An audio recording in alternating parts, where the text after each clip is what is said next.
Hello, and welcome to the Designing with Love podcast. I am your host, Jackie Pellegrin, where my goal is to bring you information, tips, and tricks as an instructional designer. Hello, GCU students and alumni. Welcome to episode 25 of the Designing with Love podcast. In this episode, I will cover the benefits and drawbacks of using user surveys when designing and delivering learning experiences. In addition, I will cover the most effective types of surveys you can incorporate to help ensure you obtain the data you need from your learners. According to Susan DeFranzo at Snap Surveys, there are several benefits to creating and administering user surveys when designing learning experiences. It is a good idea to keep these benefits in mind when considering incorporating user surveys as part of your process when designing learning experiences. Typically, surveys are easy to administer to learners and gather feedback. In addition, surveys can be developed in less time as compared to other data collection methods, which makes them cost-effective. Also, surveys can be administered in a variety of formats, including online, mobile devices, mail, email, kiosk, or telephone. Some of us may not consider mail or telephone to be effective survey methods, but you'd be surprised. So I would go ahead and check out Susan DeFranzo's blog post, and I'll post that in the show notes because she goes over that in more detail, and it's pretty interesting to hear that even those types of methods that we may not think are the types that we could utilize can actually be quite effective. When surveys are conducted remotely, they can reduce or prevent geographical dependence. I mean, when you think of it, if you have a survey where you're only targeting people within your community or something like that, you're kind of limiting yourself. So kind of think of how you can do surveys remotely.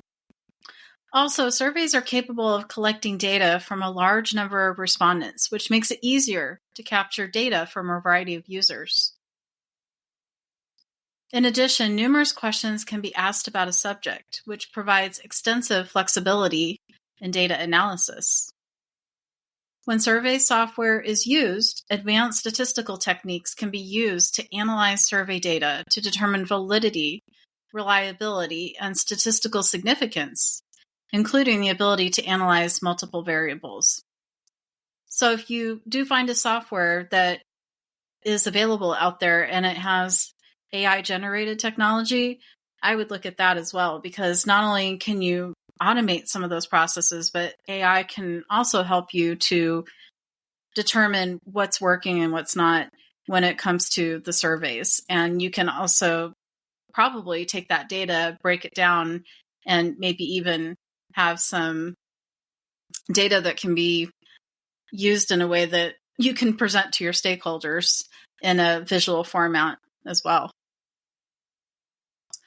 Also, a broad range of data can be collected, including attitudes, opinions, beliefs, values, and behavior. Finally, when standardized surveys are used, they are relatively free from error.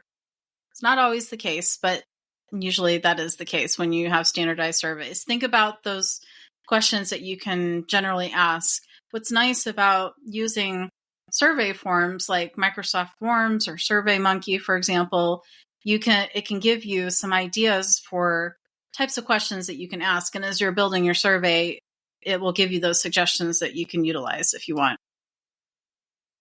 So now that we have learned about some of the benefits of creating and administrating user surveys when designing learning experiences, let's cover some of the drawbacks, according to Susan DeFranzo at Snap Surveys. It's always important to look at the drawbacks as well so that you can design the best user surveys possible for your learners. First, respondents may not feel comfortable to provide accurate, honest answers or comfortable providing answers that present themselves in an unfavorable manner. One way to help overcome this is to make the survey anonymous. Respondents may not be fully aware of their reasons for a given answer because of lack of memory on the subject or simply because they're bored.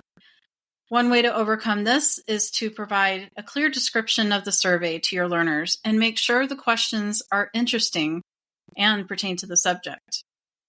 Also, surveys with closed-ended questions may have a lower validity rate than other question types. Therefore, it is important to include open-ended questions in your surveys as much as possible to ensure your survey results are valid and reliable. Another drawback is there could be data errors to questions that were not answered by respondents. The number of respondents who choose to respond to a survey question may be different from those who choose not to respond, which creates bias. If you need to create a question in your survey that is not required, just be aware of this and that it is a possibility when you analyze the data. In addition, survey question answer options could lead to unclear data because certain answer options may be interpreted differently by respondents. For example, if the answer option of somewhat agree may represent different things to different subjects and have its own meaning to each individual respondent. To help overcome this, aim to create a Likert scale that is clear as possible to all respondents. Finally, customized surveys run the risk of certain types of errors. This can happen when there are specific types of questions that respondents are not as familiar with or are loosely connected to the content.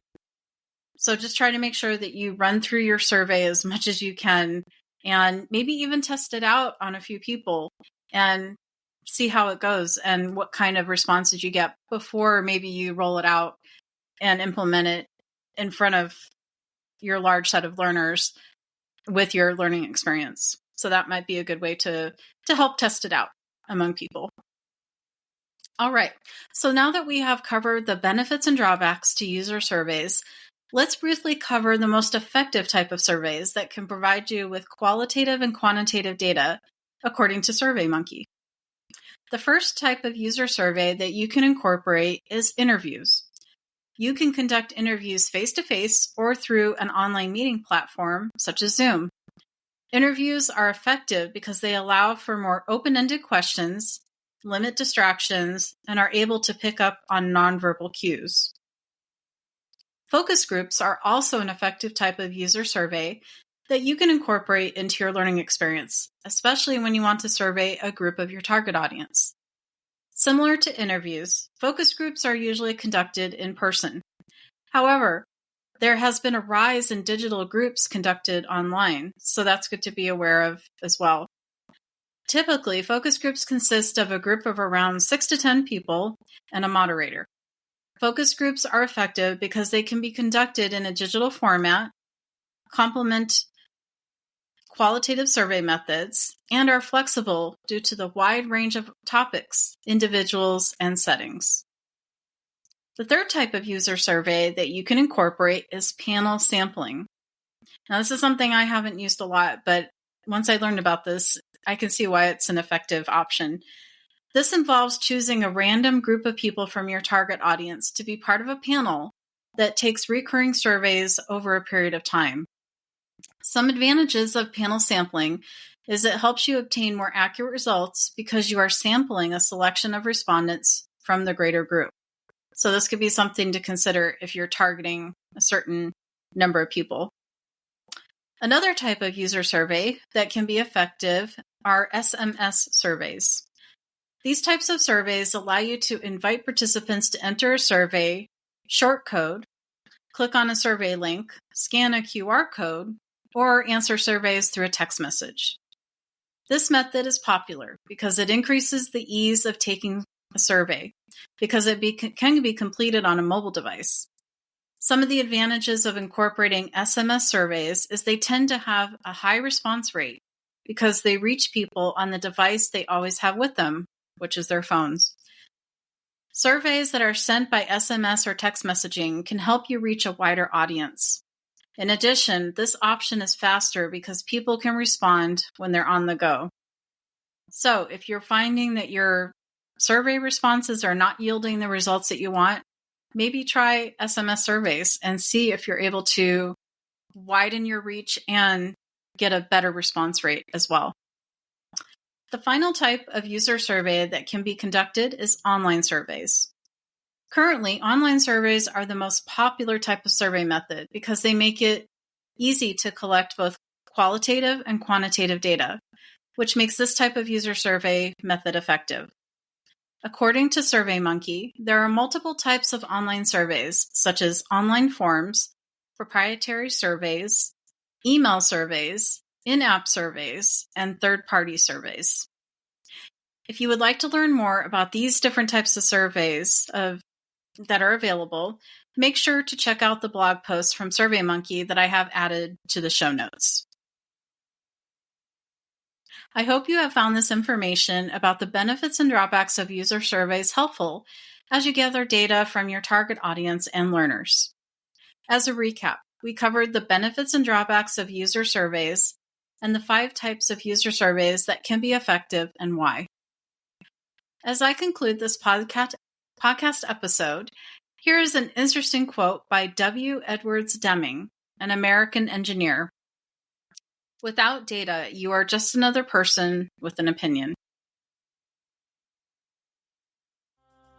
Thank you for taking some time to listen to this podcast episode today. Your support means the world to me.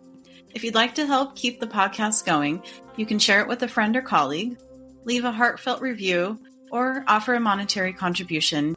Every act of support, big or small, makes a difference, and I'm truly thankful for you.